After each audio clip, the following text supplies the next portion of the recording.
अस्सलाम वालेकुम। वालेकुम अस्सलाम व रहमतुल्लाह। भाईजान कैसे दे रहे हैं? भाईजान 250 रुपये पाव दे रहे हैं। इतना महंगी दे रहे हैं आप? वो मेरे भाई 1000 रुपये मन लकड़ी है लगे बंदे, इसमें 5 किलो कम होती है फिर मूंगफलियाँ इसके अंदर बोरी के अंदर। सही है, आप इतना रेट बता रहे हैं यार। उधर तो 100 रुपये पाव मुझे बताया उस रेडी वाले ने। नहीं नहीं मेरे भाई 100 रुपये पाव कौन देता लगे बंदे, आज बहुत महंगाई है, गरीब आदमी बच्चों की रोजी करते हैं यार लगे बंदे। चलो कुछ रियायत कर दो, मेहरबानी होगी यार। रियायत नहीं होती मेरे भाई, रियायत कर दो। नहीं होती यार, 250 रुपये पाव है बस। चलो 130 दे देते हैं आपको। 130 रुपये? इतना कम रेट होता है मौलवी साहब, खुदा से डरो यार, क्या कर रहे हो ये? यार आपकी बात सही है मगर आपका रेट बहुत ज्यादा है यार। अगर इसको गाहक को नहीं दी तो एक अगला गाहक ना है तो फिर क्या बनेगी यार। चलो इसको दे देते हैं 130 रुपये का पाव। नुकसान तो है यार, बच्चों के लिए शाम को रोटी भी करनी है, क्या करें। दो यार 130 रुपये का पाव ले जाओ यार। मेहरबानी यार, मेहरबानी।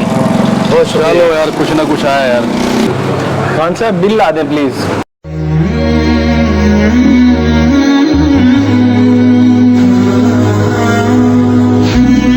भाईजान 3620 रुपये का बिल है। ठीक हो गया, कोई मसला नहीं, दे दें जी।